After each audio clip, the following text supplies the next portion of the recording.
started out in my most disappointing list. 2018 was a pretty mediocre year of gaming for me. I didn't play anywhere near as many titles as I normally do, and just generally, for the most part, a lot of the stuff I played was forgetful and just frustrating.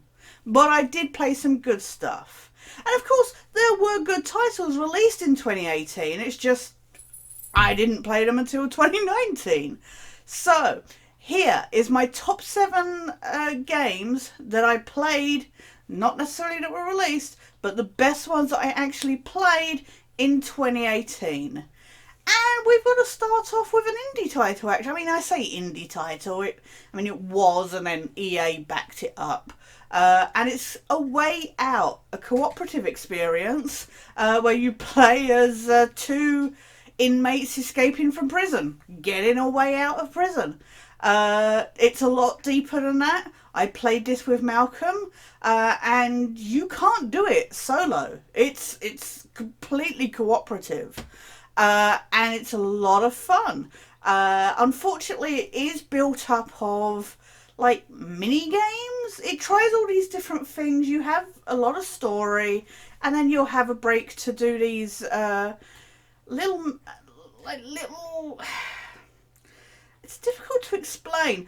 Like, you'll get, say, a shooting section, or you'll get a stealth section, or this random climbing up a laundry chute section. It's really interesting story wise. You find yourself really engaged with the characters, and I was kind of tempted to put it on my disappointed list just because there was so much, just trying different things. It didn't always feel cohesive gameplay wise. But otherwise, it was a really enjoyable experience and really different. It was enjoyable because of its difference from anything else kind of out there. It's made by the same developers that made Brothers: A Tale of Two Sons, which I also really enjoyed and put on my shout-outs list a couple years back or so.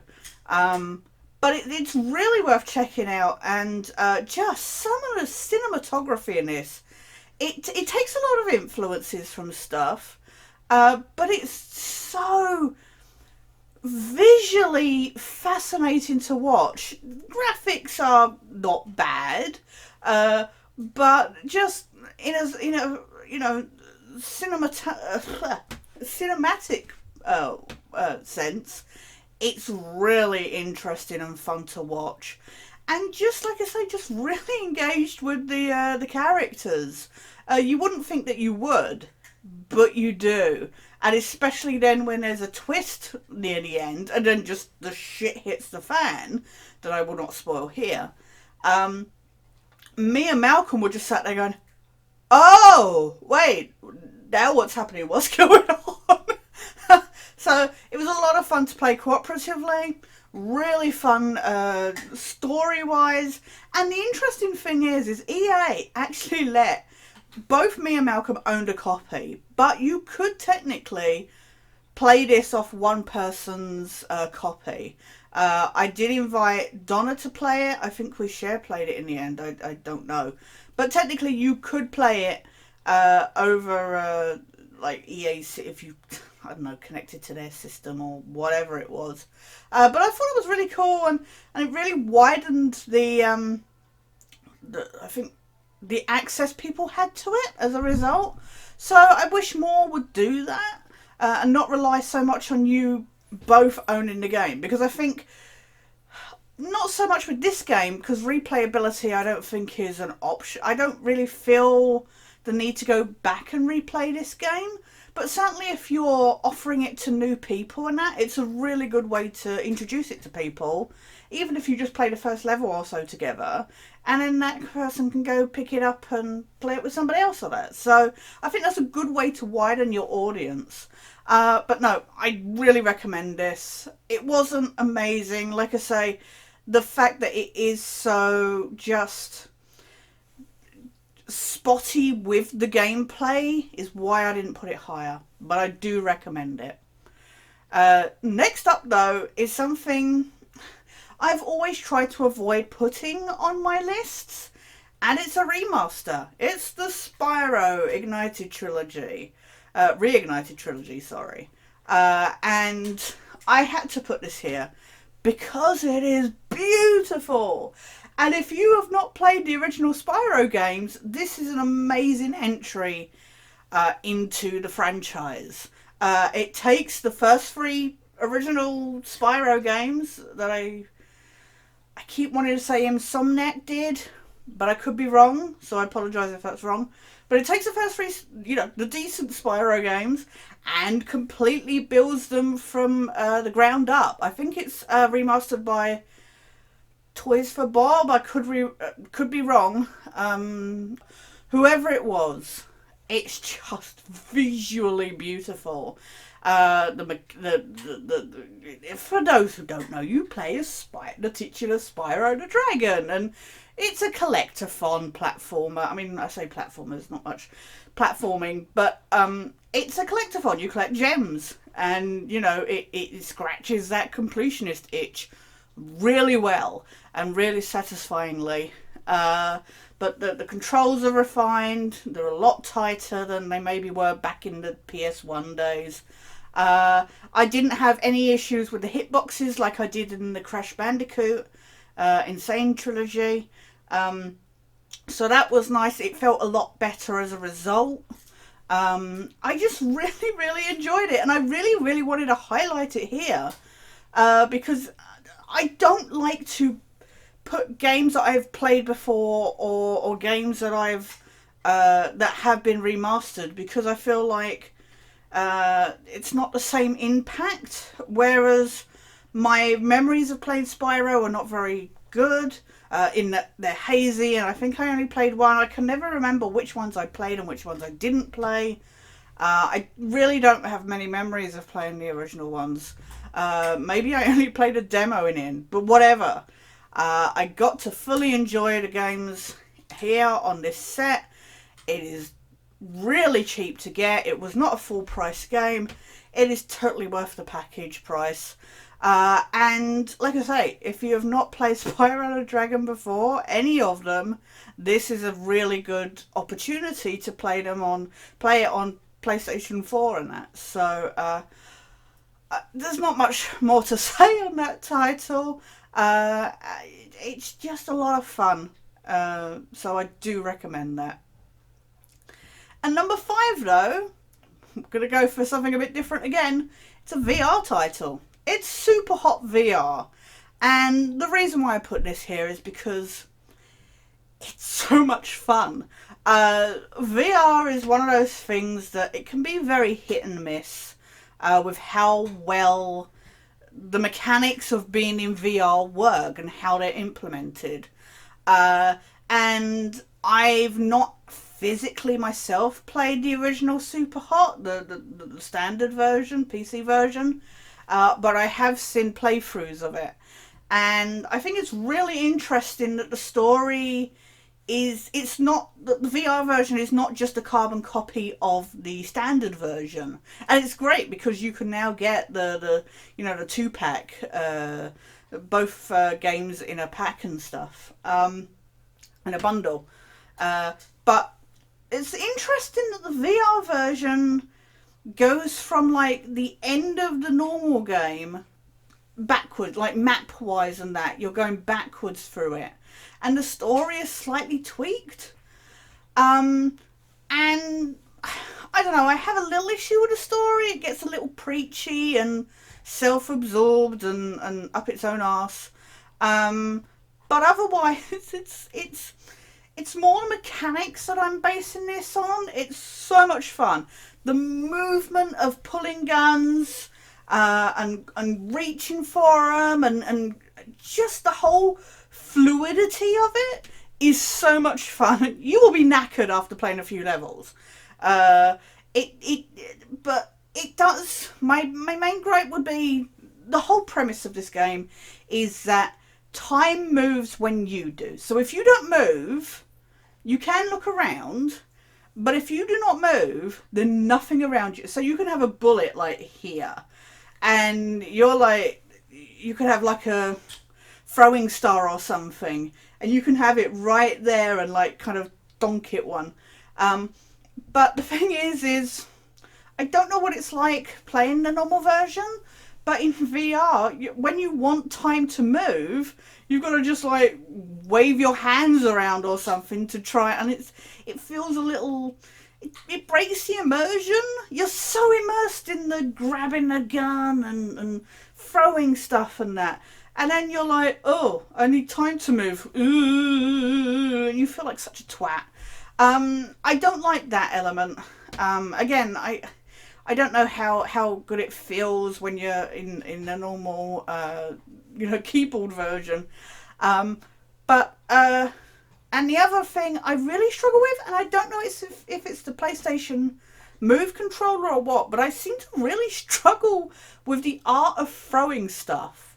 Because you're like supposed to hold, I could be wrong off the top of my head, you hold the trigger, but you press the move button as well, and then you're supposed to throw and let go of the buttons at the right time, and the momentum and the timing can be off at times. But those are my main gripes with it. Otherwise, it's so much fun. I just highly recommend it as a VR experience. If you're looking for games to try, I mean, it's not like outstanding visually or anything like that. I do like the very different art style in a way. The fact that, the stuff you want to kill is red and everything else is plain white or whatever. It's fun in that way because it means, especially for me, it makes things stand out and I know what I'm looking for, kind of thing. I don't know, like, if there's a colour blindness issue, because they're red figures. I don't know if there's a colour blindness option to change that colour for people. I've not really looked into that, but for me personally, with my eyesight condition, it made it a lot easier to navigate, where you've got white settings and that, and then you've got your red thing to aim for, kind of thing. But as a VR experience, if you want to try, I really, really do highly recommend it. Like I say, it was just the action, and so many VR games, when you're doing the action and that, they can feel really stunted and not quite right. And like I say, the throwing is a little off in this. But otherwise, it was way too much fun. So I really recommend Superhot VR. And number 4, though, we've got a Telltale game. And it is... When I can remember... No, I do know. I'm just messing with you now. It's because, actually, I was going to put Walking Dead: A New Frontier on here. But I actually removed it from the list. Really, like, just before I recorded the most disappointing list. Because I just found it less... It was a lot more forgettable. Whereas my number 4 entry is Tales from Borderlands. And this one was so fun. A really entertaining story. Really well acted. A lot of good script, writing and stuff like that. You've got, Troy Baker. Again, I've said it before on a previous list. You can't go wrong with Troy Baker and Laura Bailey and all those guys.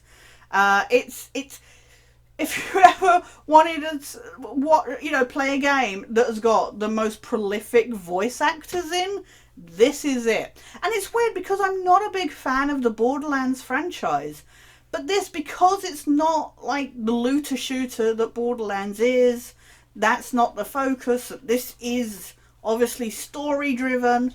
I found it so engaging, and like I say, the writing was so good in this. It was way better than anything else Telltale has put out, I think. And that's why I had to put, without fail, this had to be on the list over any other Telltale game. And it's sad now, of course, we won't get a second Tales from Borderlands game. But just story-wise, you're following this character, Reese, as he leaves Hyperion. I could be wrong on the names of the things. But yeah, he's just I don't want to give too much away story-wise, and again, it's been a couple years since I played it, so my memory of the story is not that good. But yeah, you're playing as Reese and his buddy and that, and you do encounter Handsome Jack from the main Borderlands series, and his memories get put in, or his personality, sorry, gets embedded in Reese's head. So then we're seeing and hearing Handsome Jack, and of course Reese is a very different person, and he's trying to fight it and stuff. I don't want to give too much away. Like I say, I can't remember specifics, but just it's your standard Telltale kind of cel-shaded visual style. Doesn't always hold up, graphically. You get your glitches that normally happen with the Telltale games, but otherwise there were a couple new mechanics that really worked, and I just really enjoyed it. And for what it was, a lot of the Telltale games you can sit there and go, really, we've got another chapter, they're really dragging it out now. But I never felt that with this game. I played every single chapter and never got bored. I was really whisked away on this journey of these characters. So yeah, if you're looking for a Telltale game, if you know the Telltale games and you want something a lot sharper and a lot funnier, I highly recommend Tales from the Borderlands. At number 3 though, we have Wolfenstein 2 The New Colossus. Now, I did put the first game on a previous list, and my main issue with it was, at the time, was that it dragged on too long. The New Colossus does not drag on as long as the first one does, but it is still flawed. And as a result, I don't think it's as good as the first game. Nevertheless, story-wise, again, writing, a lot of I think a majority of the, other than say Superhot, I think a good majority of the games on this list have just got stellar writing. And characters were so fun in New Colossus that I was just really,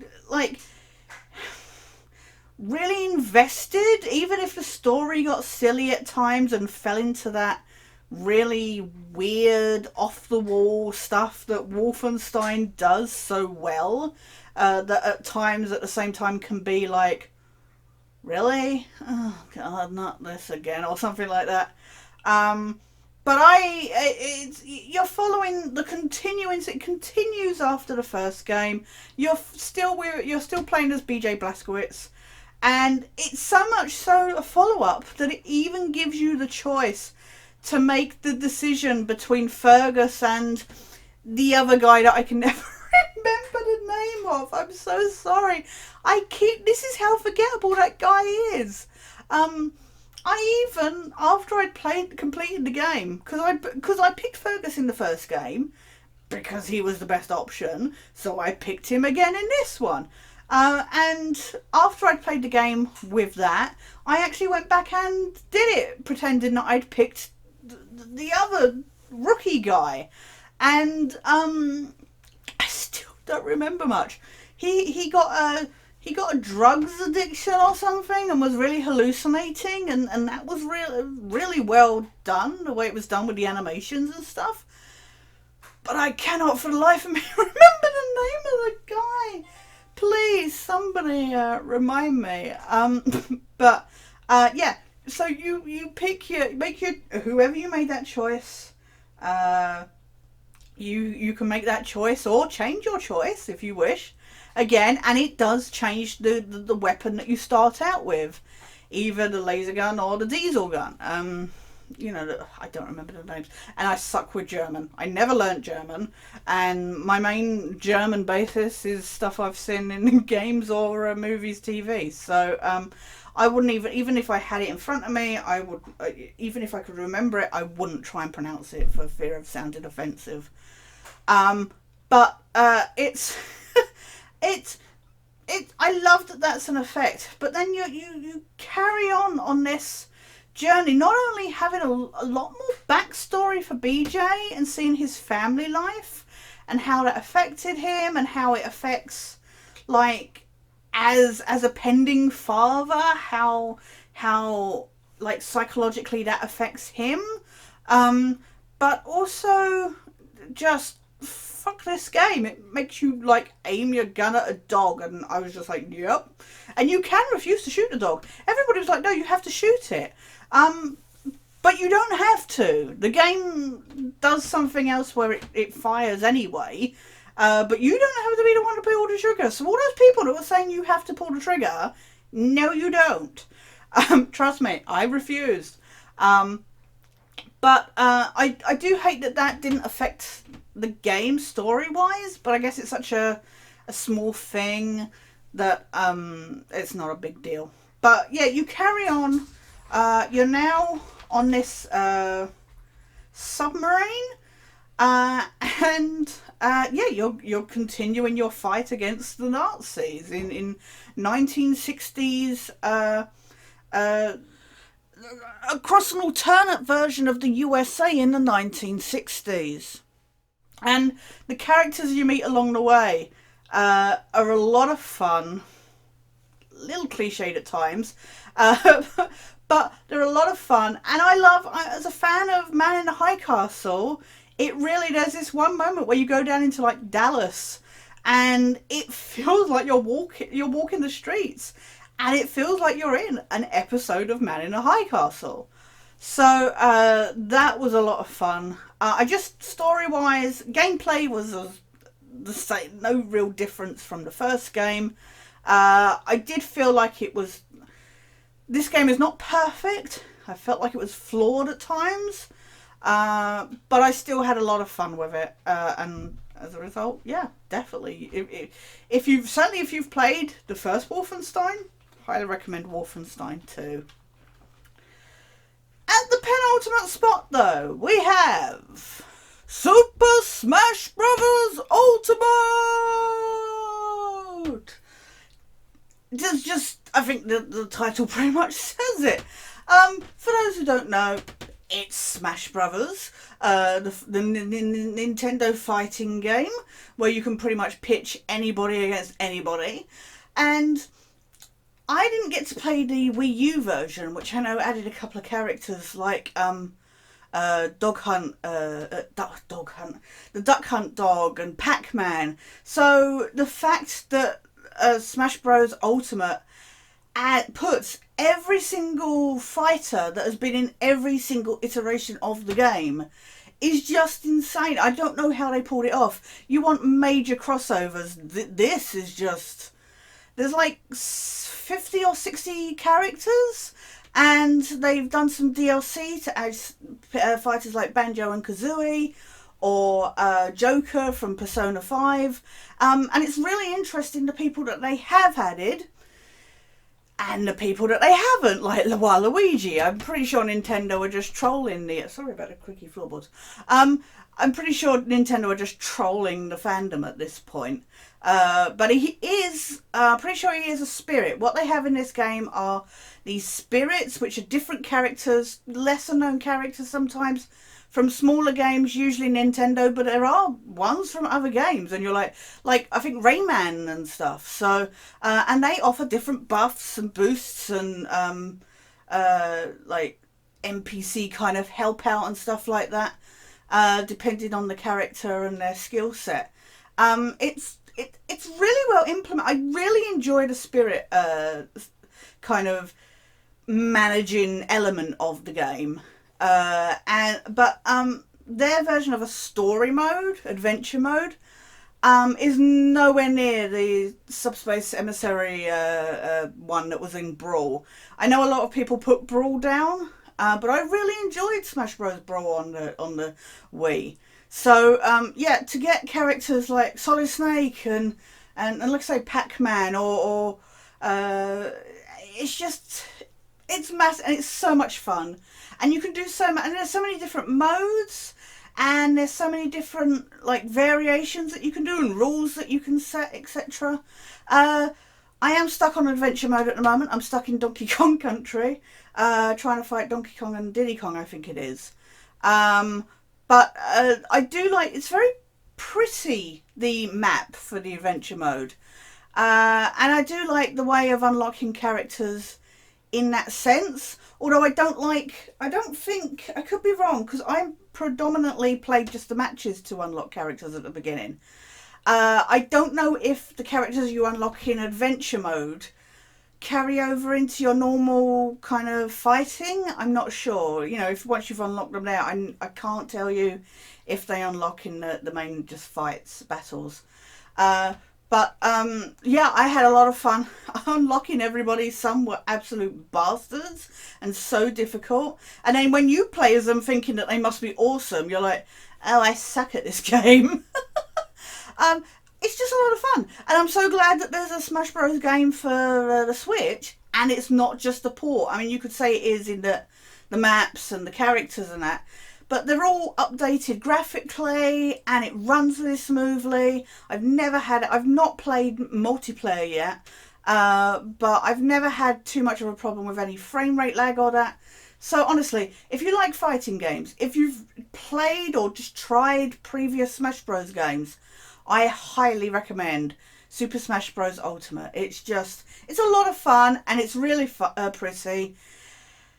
Again, the only side I would say is the adventure mode side. Really let it down because I just really hated the complete lack of a story.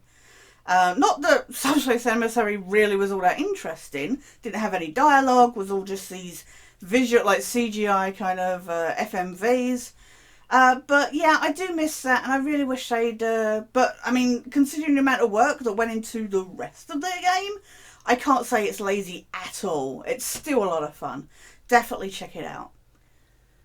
But at number one, we have got this. This should not surprise you. This was a massive game when it came out. It is Marvel's Spider-Man on the PlayStation 4. This game, honestly, is, I know I've said fun for other games in this list. This is fun and arcadey and took me back to playing like the games on the PS2 and that. Just the swinging of Spider-Man and the Batman Arkham-esque battle system just gels so well, and the swinging from building to building and your different like crawls up the building, your different flips while in the air are so fluid, so fun to watch and just exhilarating. You can do fast travel and there's funny little clips of like Spider-Man sat on the subway and stuff like that. They're entertaining to see. And they're actually really short. The game, I never really experienced long load times with the game.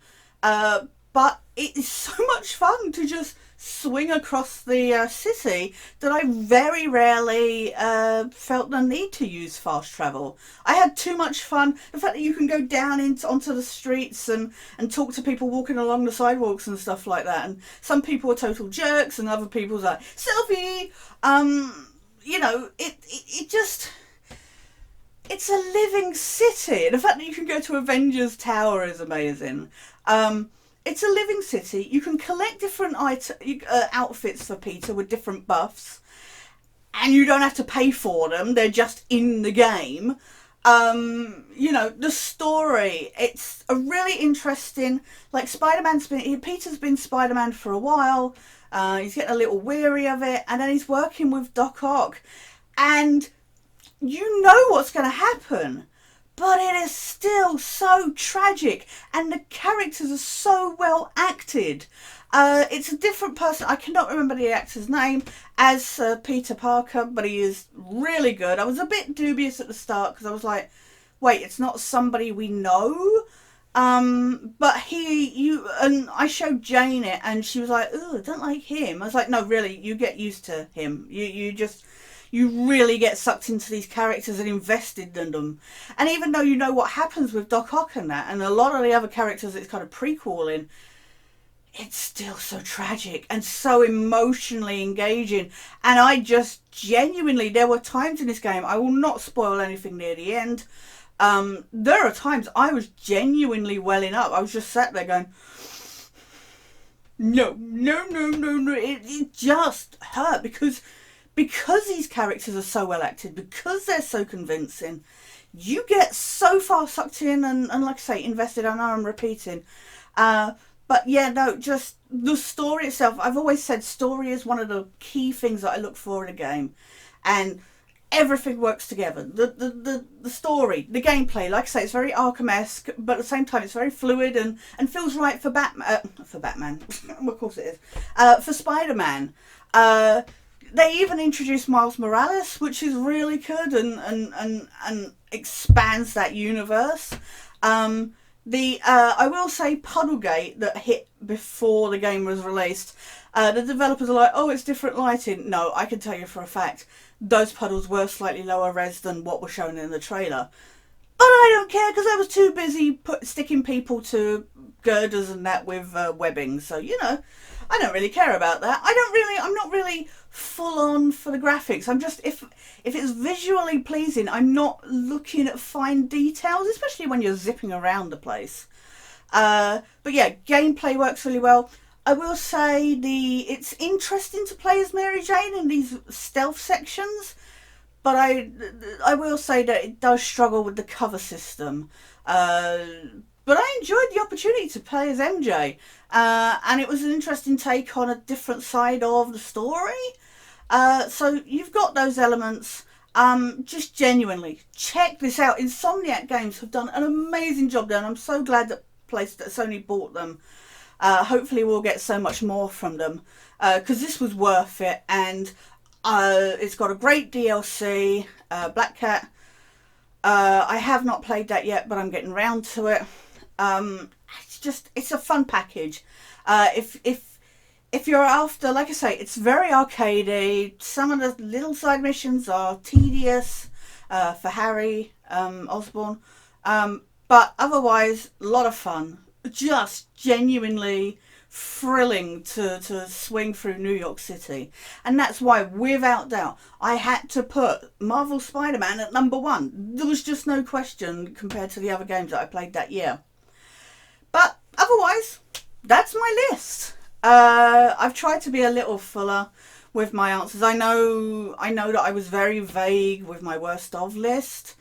And I've realised that I said disappointing and frustrating a lot. But the thing is those games did make me feel that. So unfortunately, those were like the two synonyms that I could say.